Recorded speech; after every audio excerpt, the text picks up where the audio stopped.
Francophonie de Montréal. Faut savoir se mouiller, hein, Laetitia Zanzambé. Hein. Complètement. Il faut savoir nager. C'est pas profond, mais il faut savoir nager là-dedans. Et surtout savoir faire des concerts. Ce qui est extraordinaire, c'est cette ambiance de festival. Hein. Complètement. On aime ça. C'est le Montréal vivant de l'été. C'est le Montréal qu'on aime. L'hiver est parti, il est derrière. Donc on va en profiter et puis vraiment transmettre notre joie de vivre. Ouais. On vient d'entendre un extrait du nouveau clip.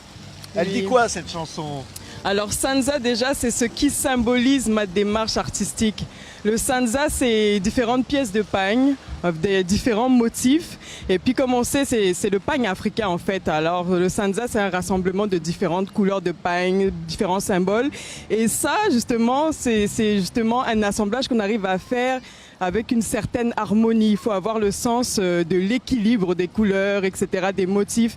Et moi, je me suis un peu inspirée de ça pour ma musique. Je me dis que dans la création, il y a beaucoup d'influences, il y a beaucoup de choses qu'on aime, il y a beaucoup de choses qui nous inspirent, des choses qui viennent de ce qu'on a hérité, parce que je viens de la République centrafricaine, donc j'ai mon héritage musical, culturel, et des choses qu'on a empruntées et puis qu'on a créées aussi. En venant ici, à Montréal, au Canada, j'ai appris autre chose, j'ai rencontré d'autres artistes, j'ai travaillé avec beaucoup de musiciens, et ça m'a permis de développer au niveau de la création la musique que je voulais avoir, mon identité, mon authenticité. Tout en gardant, hein, Laetitia, en gardant la langue, en gardant les langues. Oui, en gardant la langue, en gardant les langues, parce que les langues, c'est important, c'est ce qui nous représente.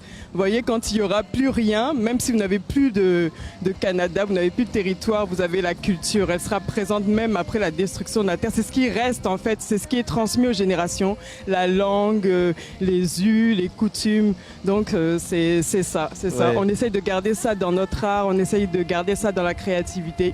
Donc Sansa, c'est ça.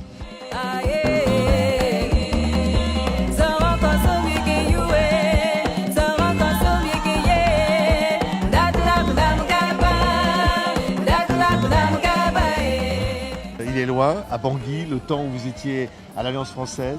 Oui, mais il fait partie de moi en fait, il fait partie de ma construction artistique. C'est une époque où je commençais, j'ai fait mes débuts à l'Alliance française de Bangui. C'était un espace culturel, d'échange. Oui, on y apprenait le français, mais en même temps, il y avait des spectacles et puis il y avait des formations. Donc oui, moi je suis très contente d'avoir commencé là. Et puis c'était un très bel espace de création.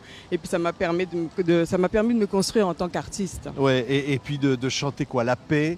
L'amour, les thèmes sont message différents. Évidemment quand on il y a toujours des messages. Il y a l'aspect qui est joyeux et l'aspect qui est moins joyeux. Donc c'est vrai que j'ai des chansons qui sont plus ancrées sur de l'actualité. L'actualité chez moi, c'est vrai qu'on vit des moments difficiles, mais en même temps j'ai aussi un message d'espoir, un message pour transmettre la joie de vivre, parce qu'on a le souffle de vie, puis on a le devoir de transmettre la joie de vivre. Le monde est sombre, mais il ne faut pas rester dans la noirceur.